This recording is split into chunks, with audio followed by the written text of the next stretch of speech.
বন্ধুরা, গতকাল পর্তুগাল বনাম উজবেকিস্তান ম্যাচে ক্রিস্টিয়ানো রোনালদো 2 গোল করেছিলেন। সত্যি বলতে হ্যাট্রিকটা খুবই কাছে ছিল।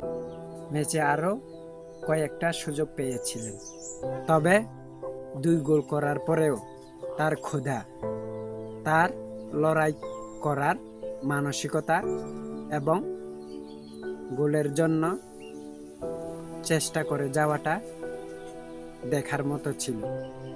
আর আমার সবচেয়ে ভালো লেগেছে একটি বিষয়, 41 বছর বয়সেও তিনি যেভাবে মাঠে দৌড়াচ্ছেন, সুযোগ তৈরি করছেন এবং দলের জন্য লড়াই করছেন, সেটা সত্যি অনুপ্রেরণাদায়ক।